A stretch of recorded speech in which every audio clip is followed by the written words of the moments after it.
नमस्ते बच्चों। पिछली कक्षा में मैंने आप लोगों को संज्ञा पढ़ाई थी। किसी व्यक्ति, वस्तु, स्थान या भाव के नाम को संज्ञा कहते हैं। आज हम व्याकरण का कुछ और पार्ट पढ़ेंगे। पहले ये जो 5 वाक्य लिखे हैं इनको ध्यानपूर्वक देखिए। अंजना कक्षा 5वीं की छात्रा है। अंजना का भाई अनुज तीसरी में पढ़ता है। अंजना पढ़ाई में बहुत होशियार है। अंजना की सभी लोग तारीफ करते हैं। अंजना ने नृत्य में प्रथम स्थान प्राप्त किया है।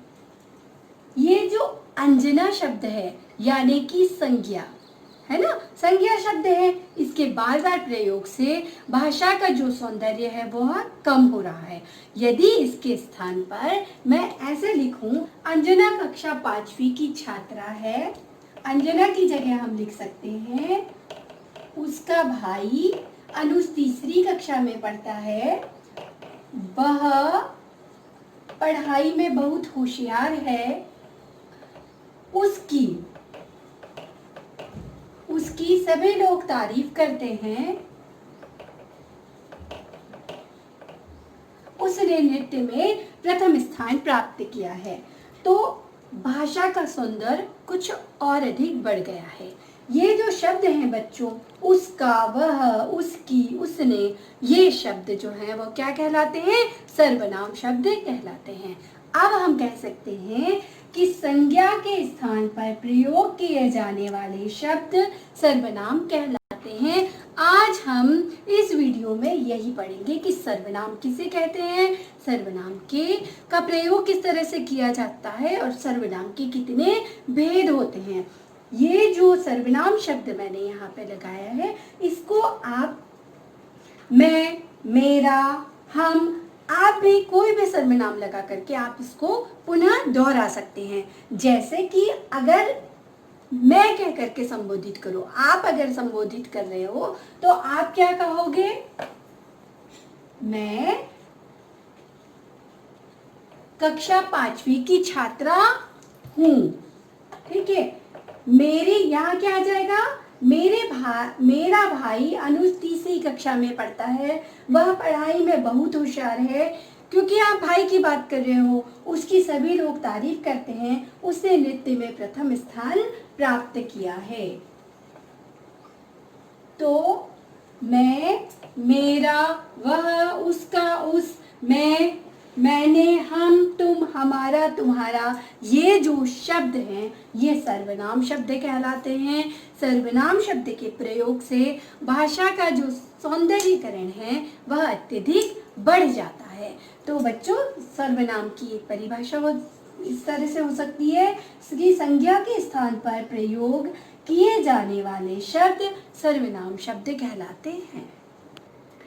तो बच्चों, सर्वनाम के भेद पढ़ते हैं। सर्वनाम के बच्चों 6 भेद होते हैं। पुरुषवाचक सर्वनाम, निश्चयवाचक सर्वनाम, अनिश्चयवाचक सर्वनाम, प्रश्नवाचक सर्वनाम, निजवाचक सर्वनाम और संबंधवाचक सर्वनाम। प्रश्न सर्वनाम के कितने भेद होते हैं बच्चों? 6 भेद होते हैं। अब हम एक एक सर्वनाम को अलग से पढ़ते हैं। सबसे पहले जो है वह है पुरुषवाचक सर्वनाम। पुरुषवाचक सर्वनाम बोलने वाले के लिए जिन सर्वनाम शब्द का प्रयोग बोलने वाले के लिए, सुनने वाले के लिए या अन्य व्यक्ति के लिए किया जाता है उसे पुरुषवाचक सर्वनाम कहते हैं। जैसे मैं, तुम, तुम्हारा, तू, वह, यह आदि। उदाहरण देखिए, मैं पढ़ रहा हूँ, ये पुरुषवाचक, इसमें मैं जो शब्द है यह पुरुषवाचक सर्वनाम का उदाहरण है ना। मैं लिख रहा हूँ, यह पुरुषवाचक सर्वनाम का उदाहरण है। तुम्हारा नाम क्या है? तो इसमें तुम्हारा जो है वो क्या है? पुरुषवाचक सर्वनाम है। नेक्स्ट पढ़ते हैं निश्चयवाचक सर्वनाम।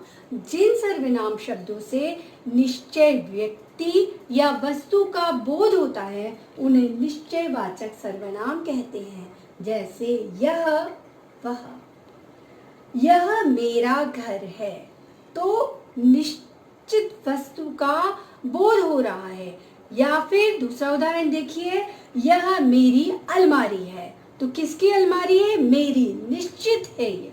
तो ये जो है निश्चयवाचक सर्वनाम का उदाहरण है। इसमें यह और वह जो शब्द हैं वह निश्चयवाचक सर्वनाम है। अनिश्चयवाचक सर्वनाम, अनिश्चयवाचक में सर्वनाम में बच्चों जिस सर्वनाम शब्द से निश्चित व्यक्ति या वस्तु का बोध नहीं होता है उसे अनिश्चयवाचक सर्वनाम कहते हैं। जैसे कुछ, कोई।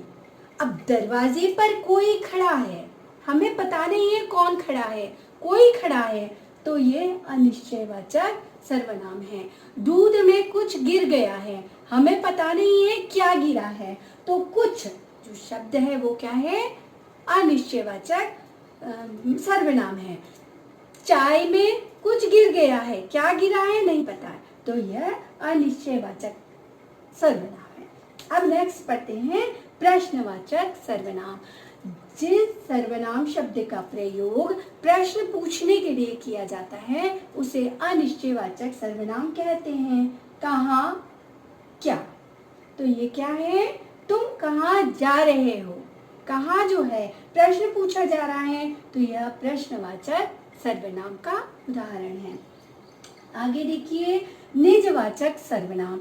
निजवाचक सर्वनाम यानी कि जब अपने आप स्वयं को संबोधित करते हुए सर्वनाम शब्द का प्रयोग किया जाता है तो वहाँ निजवाचक सर्वनाम होता है। इसमें अपने आप, खुद, स्वयं शब्द आते हैं।